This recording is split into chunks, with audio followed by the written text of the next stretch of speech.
तुलसी जी के पौधे पर काले कीड़े का अटैक हो गया है या फिर पत्तियां पीली होकर के गिर रही हैं, ऐसी कई सारी प्रॉब्लम्स बरसात में देखने को मिलती हैं।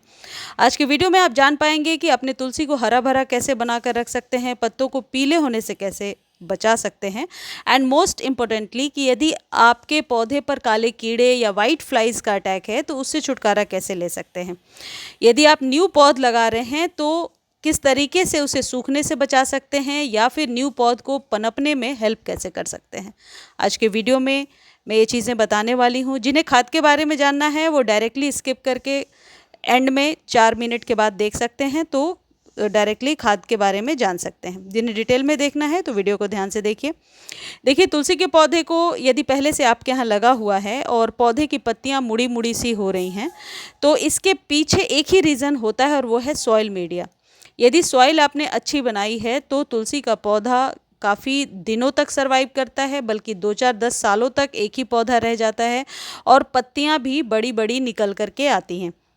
यदि आप न्यू पौध लेकर के आए हैं तो वेल ड्रेन सॉइल में लगाइए। वेल ड्रेन सॉइल तुलसी के लिए यदि आप बना रहे हैं तो इस बात का ध्यान रखें कि 50% गार्डन सॉइल में यदि 50% आप सैंड मिलाकर बना देंगे, लगा देंगे पौधे को, तब भी अच्छे से ग्रो हो जाएगा।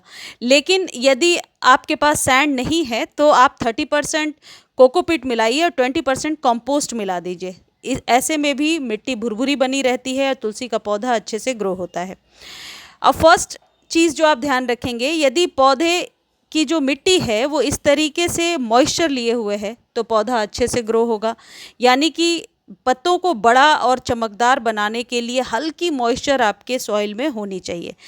इस तरीके की ड्राई सॉइल है तो पत्ते मुड़े मुड़े और बेजान से नज़र आएंगे, जैसे मेरे इस पौधे के पत्ते आपको नज़र आ रहे हैं। यानी कि ओवर वाटर तो नहीं करना, लेकिन मॉइस्चर रहेगा तभी पत्ते चमकदार और बड़े होंगे। अब मेरे पौधे में देखिए, मैंने दिखाने के लिए ही 2 दिनों तक इसे अलग रखा है, पानी नहीं डाला है कि पानी के अभाव में ये जो पत्ते हैं ये सिकुड़ने लगते हैं। तो सॉइल को कभी भी बहुत ज़्यादा ड्राई नहीं रखना है। अब तीसरी इम्पॉर्टेंट चीज़ ये है कि यदि पानी बरसात का बहुत ज़्यादा गमले में भर गया है और बरसात का पानी निकलता नहीं है, तब भी काले कीड़े का अटैक हो जाता है। चौथी इम्पॉर्टेंट चीज़ ये है कि इस तरीके से यदि पिंचिंग करते जाएंगे तो पौधे की जो पत्तियां हैं वो बड़ी बड़ी चमकदार निकल करके आएंगी। लेकिन इसका सबसे ज़्यादा इफ़ेक्ट मैंने अब देखा है कि काले कीड़ों का भी अटैक नहीं होता, क्योंकि जो ऊपर की जब हम पत्तियां निकालते हैं तो एक प्रकार का हार्मोन डेवलप होता है आपके इस स्टेम में, जो आपके पौधे को बहुत तरीके से फ़ायदा पहुँचाता है।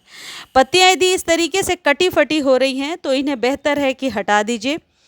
और इस बात का ध्यान रखिए, क्योंकि एक पूजनीय पौधा है तो संडे और ट्यूसडे को कटिंग नहीं करी जाती है तुलसी जी में। ये भी ध्यान रखें कि पत्ते कभी भी ज़मीन पे ना फेंकें और पैर तो बिल्कुल भी नहीं लगना चाहिए। अब यदि आपके तुलसी जी का पौधा पुराना है और उनमें मंजरियाँ निकल आई हैं तो उन मंजरियों को आप कलेक्ट करके रख सकते हैं। उसके बड़े सारे फ़ायदे हैं और मंजरियों को आप बीज की तरह बो सकते हैं। देखिए, ये काले कीड़े जो होते हैं इसी तरीके से स्टेम पर चिपके होते हैं। हालांकि मेरे पौधे पर वो काले कीड़े नहीं हैं, लेकिन मैं ये कह रही हूँ कि आप उलट पलट कर देखेंगे तो पौधे के ग्रोथ नहीं होने का रीज़न ये काले कीड़े होते हैं।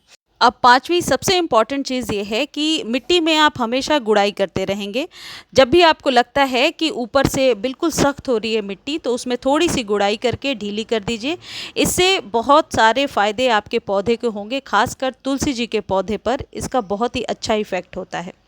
अगली इम्पॉर्टेंट चीज़ है कि तुलसी जी को पूरे दिन के सनलाइट में अभी आप रख सकते हैं, ओपन में रख सकते हैं। बरसातों में आप इसे ओपन में रखिए। बरसात के पानी में तुलसी जी बहुत जल्दी ग्रोथ ले लेती हैं, लेकिन इस बात का ध्यान रखें कि गमले के नीचे यदि आपने इस तरीके से प्लेट लगा रखा है तो उस प्लेट में हमेशा पानी जमा ना हो, क्योंकि गर्मियों में तो हम अक्सर, मैंने ही आपको बताया था कि प्लेट लगा कर रखिए और प्लेट में थोड़ा पानी डाल दीजिए जिससे कि जड़ों को मॉइस्चर मिलता रहे।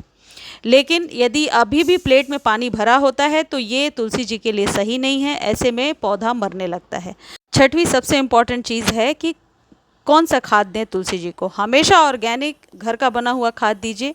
यह है फ्रेश टी लीफ। इस जगह पे आप उबले हुए चाय की पत्ती यानी यूज्ड टी लीफ भी ले सकते हैं। अच्छे से धोकर सुखा करके आप स्टोर करके रख सकते हैं।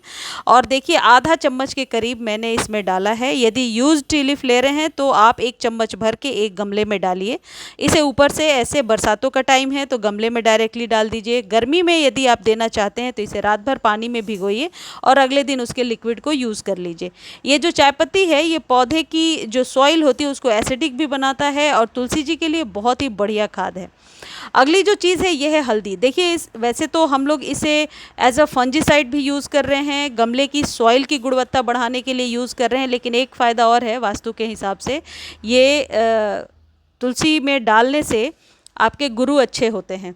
इस पर कंप्लीट वीडियो आज ही वास्तु टिप्स वाले चैनल पर मैंने अपलोड किया है, लिंक डिस्क्रिप्शन में दे दूंगी, आप जा कर के देख सकते हैं।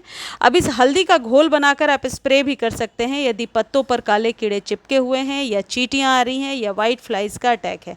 और कोई भी खाद देने का रिस्क मत लीजिए क्योंकि तुलसी जी को सूखने में 1 दिन ही लगते हैं और पौधों की तरह नहीं है, ये 1 दिन में ही मुरझा जाती हैं, फिर इन्हें ठीक करना मुश्किल हो जाता है।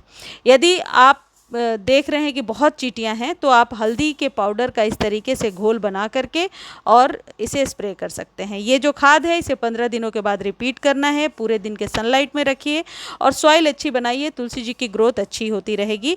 और ये एक ऐसा पौधा है जो हर घर में होना ही चाहिए। तुलसी जी का सूखना भी अच्छा नहीं होता। इसे आप बार बार रीपॉट करने से बचिए। यदि पुरानी तुलसी हैं फिर भी बार बार रीपॉट ना करें। बरसातों में न्यू पौध लगा सकते हैं, 20 रुपीज़ में आपको मिल जाएगा ये नर्सरी पर। जोड़े में तुलसी लगाते हैं तो बेहतर है क्योंकि ऐसी मान्यता है कि तुलसी जी को जोड़े में ईस्ट के साइड में यानी पूर्व की दिशा में लगाइए। जिस जगह पे आप लगा रहे हैं वहाँ साफ़ सफाई का विशेष ध्यान रखिए। कभी भी गंदा जूठा पानी तुलसी जी में नहीं जाना चाहिए। मुझे उम्मीद है जानकारी अच्छी लगी होगी। धन्यवाद।